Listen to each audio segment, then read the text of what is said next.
terms of PhD students, there's a formal training.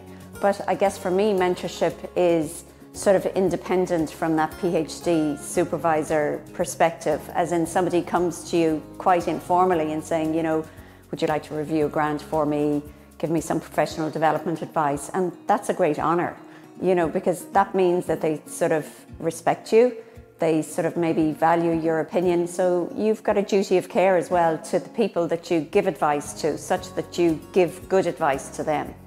I was very lucky that I had great mentors all the way through my career, and I really did use them. And then those mentors changed over time depending on what you needed. There were probably 3 to 4 people who were particularly good. My former PhD supervisor and mentor, Mike Gibney, was great. I had a fantastic head of School of Medicine when I was based in Trinity. His name was Dermot Kelleher, and he was fantastic because there was one time I had to go for a big interview with the Wellcome Trust, and he literally coached me through every question and every piece of information that I needed to push across the table. And then also I spent some time in Cambridge and I worked in Steve Rattley's lab. And then there've been, are they collaborators, mentors, challengers, a number of other people that I could actually mention, but they were the key people who'd give you little nuggets of information, and it could be a very short piece of advice, but it could be quite important. And important in terms of telling you what not to do maybe, versus what to do, and it just gives you that time to reflect and to think. In Ireland, the mentorship process is more ad hoc, and you need that just environment compared to what you might have in the US or maybe even in the UK. You need that to a greater extent. For me, that mentorship, a PhD student chooses you and chooses the team and chooses the topic.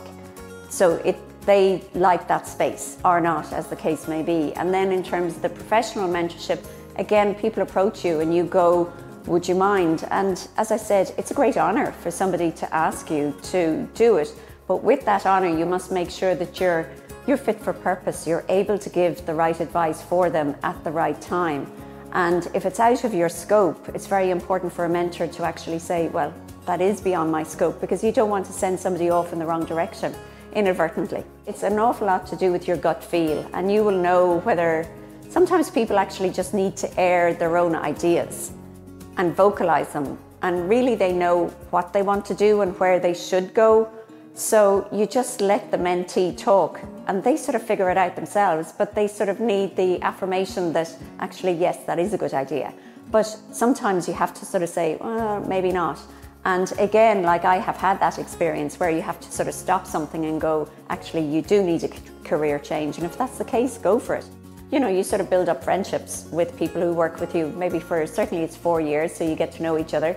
You get to know their sort of personality traits as well as their natural ability sets. So, you know, I'd often sort of interact with former PhDs or postdocs. Well, I just think that that stage of your career is really critical. You either make it or you don't. And it's pretty binary and it's pretty sort of black and white. And I was very aware that if I didn't get the support in my career when I did, I would not have succeeded. And, you know, I've been very lucky, but it's not just my success. It's actually the way my career, was it luck? Was it being facilitated? Was it having nice people that I could approach? I don't know. So it's that niche window that really you can make or break a science career.